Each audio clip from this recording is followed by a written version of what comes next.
Hey folks, rinimt here, and welcome back to Tiny Bunny. Thank you, Serenity Forge, for the code. Well, we had a happy celebration with candy and dancing and looking at the moon last night. And now it's the next morning. And Anton's happy.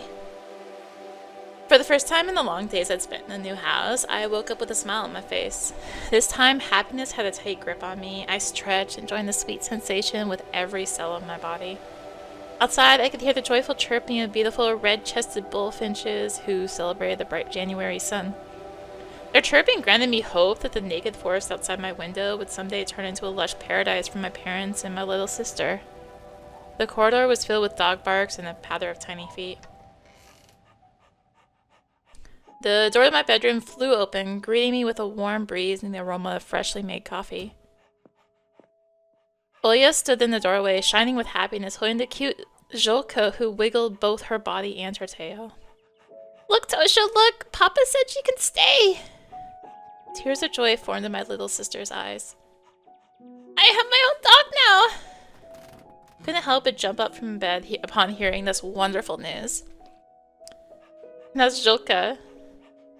Zholka, no! Her name is Princess. Right, Your Highness? The dog barked in agreement. Knock, knock. Can I come in? To my complete surprise, Dad stepped through the doorway, smiling and hugging Mom, which was outright bizarre. "What do you think of our new family member? This idiot threw herself under my car. I barely avoided her. I got my car scratched, thought I'd choke her with my own two hands. Then looked in her in the eye, and there I saw, how should I put it? Intelligence. Yeah, and the poor thing was shaking all over. Then I said, all right, if you manage to make it home without soiling my seeds, I'll let you stay." "Princesses can't soil anything!" We laughed in unison, just like in the good old days when every little thing could easily make us burst out laughing. "Well, why did you stop? Continue with your stories." Mom gave Dad a cunning look and he turned away red as a beet. They were acting like total kids. "There's more good news. Your dad got a promotion. I shouldn't exactly be happy about it since the chief accountant went missing and all. But you know, for us it's a silver lining." "Does that mean you'll be away from home more?" "That means double the bonuses." "That's right, Karina. Which means you all should prepare for a family trip next week." My heart started beating faster after those words. "Where?" Polina even loosened her grip on the stray. "Oh, are we going to McDonald's?" "Come on, Olya. Aim higher. We've been planning this trip for a long time, but something always messed it up." "We're so sorry about that, kids." Mom wiped away a tear with her fist. "It's okay, Karina. Now it's all in the past. Anyway, gather your things. We're flying to Disneyland." My sister and I jumped up to the ceiling with joy. The dog also got excited from that passionate speech and joined us. Hurrah! Hooray! Disneyland! Disneyland! I'll let them speak for me, I guess. Our jubilant screams filled the house, rushed through the attic and the drain pipes, flew across the front yard, and sneaked into the shining white forest, taking the scary D word away with it. I swore that I'll remember this day forever. The day when my parents finally dropped their derisive masks and underneath them were the faces of parents we always knew and loved. Lily Pavlovna still hadn't returned to school after Katya went missing, so today I was able to get a good night's sleep and went to school when it was already bright outside. The trail led to a snow-white plain with blackened houses in the background. They pumped out gray smoke that carried the smell of birch and pine logs. The freezing cold of the night had finally let up. It fell into slumber under the early sunlight. Ice sparkles appeared in the white caps atop the houses. I stopped, confident that nobody could spoil my good mood today. Not even my personal tormentor, Pyotr Vanov, or his nasty crony Byasha. Not even the shining knife that threatened to cut me up like a dead fish. Not even the mix of disdain and pity in Polina's rare glances. All of that was left in the past, forgotten like a bad dream. All of that was gone forever. A cow along moo somewhere in the distance. I fell out of my fleeting daydream and walked forward, crunching the snow blanket under my soles. Fluffy white clouds floated above my head. I recognized the friendly shapes of animal kids in them. Suddenly a snowball landed on the back of my head. Girlish laughter that reminded me of a small ringing bell in the spring breeze tickled my ears. I turned around, expecting to see her, my lovely guide into the dream world, my dear Alyssa. Yet, instead of a fox girl, Polina stood on the trodden path behind me with her faithful violin case in hand. Got your head in the clouds again, huh, Petrov? She laughed at me with contagious laughter, locking her arms around my neck. I just stood there in awe, drowning in the sweet aroma of her perfume. Did something happen? She flashed me an embarrassed smile. I saw her cornflower-colored eyes gleam. My grandpa, he can walk again. Can you believe it? The local doctor had no faith in him, but it's like he stood up and started walking just to spite him.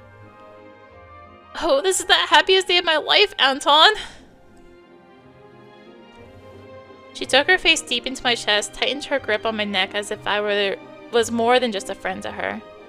I stared, looking around, anxious. Polina, somebody could see us. Are you worried about Pyotr Stefanov? Then you're worried for nothing. He has not been seen for a while. I cautiously parted with Polina, trying to understand whether it was some sort of prank or the truth. Wait, you don't believe me? The officer, Lieutenant Tikhonov, came to our house just last night. He said that Byasha, along with his buddy Romka, went missing. A group of skiers glided past us straight into the forest. Polina leaned into my ear, sharing her whisper with me, her eyes still locked on the skiers. As far as I know, Tikhonov suspects that all the previous cases were Pyotr Stefanov's fault. No way. I was shocked myself. There were rumors that Romka, went off the deep end. I mean, I'm not exactly surprised to hear that. What do you mean? Haven't you heard? He's from a very troubled family. I don't even want to imagine what had been going on in their home. Romka always seemed excessively aggressive to me, always angry at everyone without a good reason. Now the darkness that he harbored within overflowed into the outside world and led multiple small innocent souls to their demise, as well as his own. It was hard to believe, but the first time I laid my eyes on Romka, I thought that things would end this way. Let's move or we're gonna be late. Polina grabbed my hand and started running along the village road, accompanied by joyful laughter. With every step, every laugh, every joke, the warmth I thought I'd forgotten enveloped my heart more and more. The all-consuming feeling of falling in love came back to me, this time for good, it seemed. I tried letting go of Polina's hand near the classroom entrance, embarrassed that her classmates might taunt us. But it was as if Polina didn't care at all. She only gripped my palm even harder while opening the door. And she was right. Now that the cunning Katya, the heartless Romka, and the sneering Byasha were gone, our class looked as if it was sanitized from parasites. It became friendlier and kinder. I didn't get looks overflowing with hatred anymore. There was nobody to spit a ball of chewed paper at me through an empty shell of a ball pen. I sat at my lonely desk when Polina joined me. I wasn't surprised at all. She was so charming that I could call her my muse. A wave of inspiration hit me and I couldn't help but pull my sketchbook out of my bag. I licked the pencil lead and my eyes glued to my model. She smiled at me again. What's in your mind? No worries, a professional at work here. I drafted the shapes of her mesmerizing figure. You know, I've watched you from here often. She glanced at her former desk, then fixed a strand of hair behind her ear in embarrassment. Really? I outlined her cute cheeks with multiple wide lines. It was the first time I was able to grasp somebody's proportions so precisely. Polina. Yes, Anton? She froze in place, afraid of disrupting my work with one wrong move and dispelling the magic of the moment.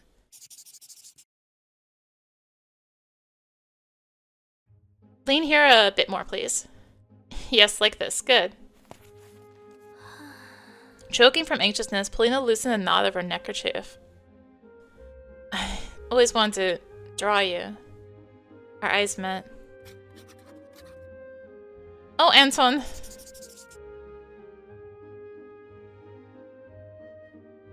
My pencil slid across the paper furiously, adding the shading to her chest. Say, would you like to become the main heroine of my comic? Pleasant shivers ran across her body. She rolled her eyes back, enraptured. Oh, yes, yes! I've been waiting for you to ask, darling. The lid couldn't endure all the tension and cracked, bursting to a million tiny pieces. Couldn't believe my eyes when I looked at the drawing. You became a monster. I was looking at a terrible daub. In the place where Polina's face was just seconds ago, Ness rested some sort of formless mass.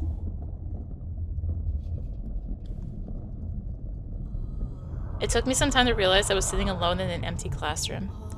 Only the specks of dust flying in the moonlight as my company. It was dark outside. My classmates, Polina, the feeling of euphoria, all of them were gone. Somebody wrote down the nursery rhyme on the blackboard with a piece of chalk, but some of the words were wiped out and I could only read bits and pieces. 1, 2, bunny, meat. I was no longer smirking like an idiot. I stood up, pinched myself on the wrist. A ringing silence engulfed me. There was a taste of vomit in my mouth. My ears buzzed like from an endless scream, full of despair and horror. Hey, is anybody out there? Shadows swarmed in the corridor. I walked past boarded-up classrooms, past the rotten spots in the walls and silvery cobwebs. Spiders crawled under the ceiling. Lamps flickered anxiously. I stopped before the noseboard, stunned. Hundreds of new photos were added to those of Semyon and Katya. Black and white printouts were glued on top of each other. The horrific collage of childish faces stared at me with empty eye sockets.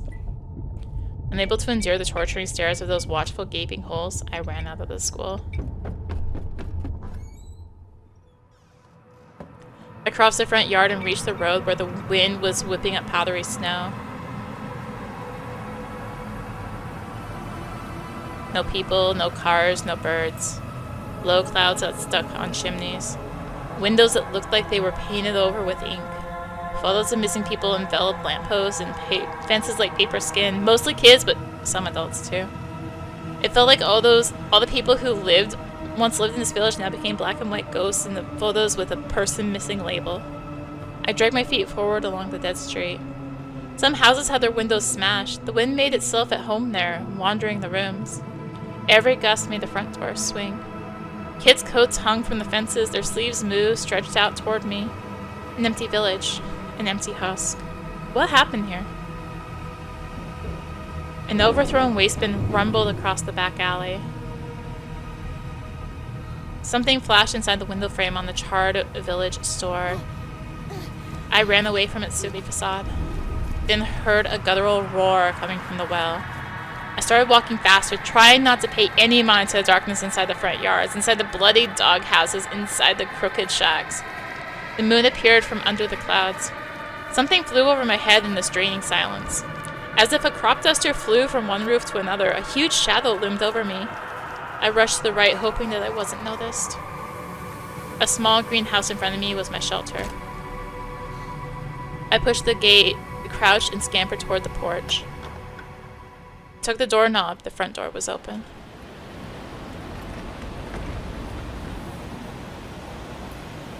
A wheelchair rolled out of the darkness, almost hitting me, tumbled down the stairs, clanging with its wheels, and stopped near an apple tree. I followed it with round eyes, and turned my gaze inside the house again. The corridor was obscured by the dark. Empty frames on the walls, glass shards on the floor. Is anybody there? I heard growling in reply. Oh god. From around the corner at the end of the corridor, a furry paw appeared, and after it, a scary beast faced with a pair of burning eyes. A huge, overweight beast crawled out on its belly, writhing like a snake. It could barely fit inside the corridor's mouth. It squeezed forward, clawing at the floorboards. Its maws clanged like a bear trap inches away from my face. The beast got stuck. It banged its paws on the walls, spitting saliva in every direction. I turned around. I needed to get the hell out of this nightmare. A hunchback owl, bigger than an average human, landed near the front gate and stood in my way. Its beak kept on clicking. A snow pile bulged nearby, and something reminiscent of a giant shrew crawled to the outside. I fell to my knees as if praying to these eldritch creatures. A figure draped in a dirty fox scalp crawled out of the dark hole, smiling with all its teeth. Its tail dragged after it, just a piece of vertebrae laced in torn sinews. The creature's bodies became extremely distorted, and I decided I was going insane. It seemed small to me one moment, as small as a child, only to stretch higher than any of the desolate houses the next. Man-eating creatures towered over me. Something kept on writhing in their stomachs as if looking for a way out. The longer they stared at me, the wider their twisted smiles, their death masks became. We had such a long feast!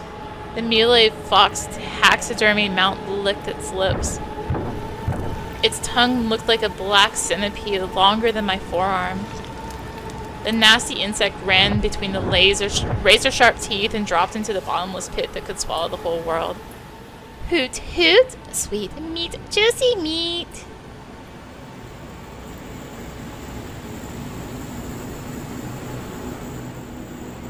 We devour and we won't stop. What? There's nothing human about their speech. It was all just animalistic growls and bird-like whizzes. I was able to understand every word as if we were speaking the same language.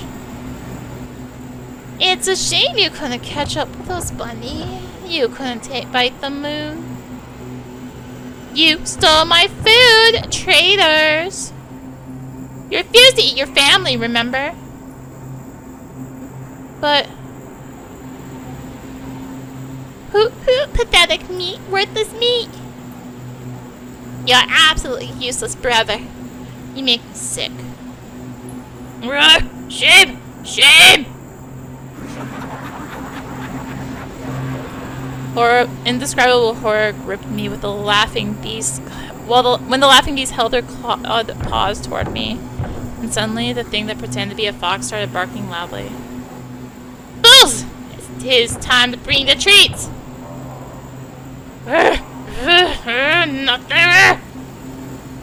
Here, let him fulfill his mission.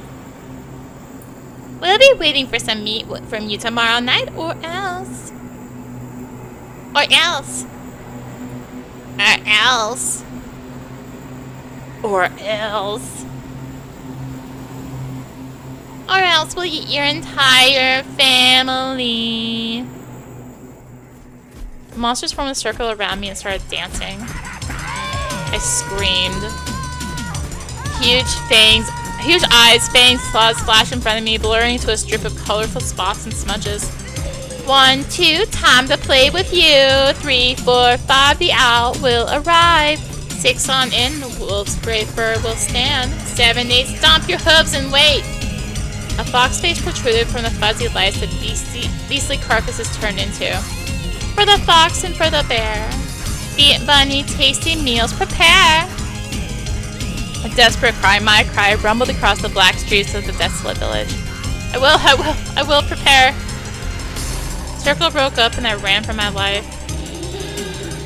It felt like I was running into the snare trap. My head was splitting, ugly images danced inside it, colliding, falling over, getting up and dancing again. 1, 2. They flapped their wings, poked my face with their beaks and their salivating maws. 3, 4, 5. They howled and jumped around and my eardrums were ready to pop, either from their screams or from the internal pressure that fractured my skull from within.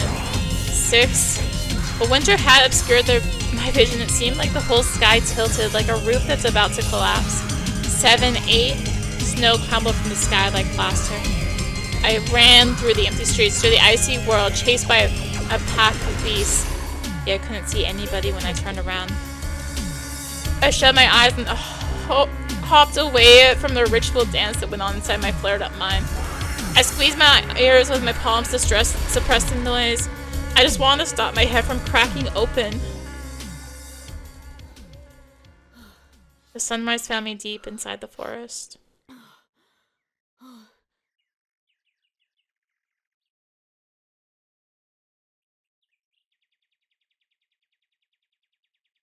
Bunny, tasty meals, prepare. I know this is a shorter one, but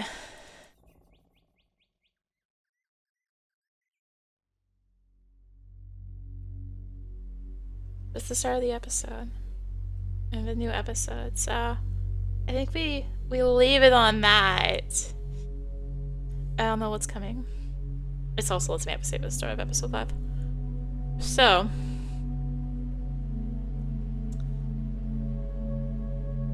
yeah, we go with the shorter episode this time. Thank you for watching. If you enjoyed the video, consider tossing a like, comment, subscribe. Maybe click the bell for notifications. Also, be sure to check out the description below. Various links, social media, Discord, come hang out, get notifications there as well. And until next time, this is rinimt signing out. Bye!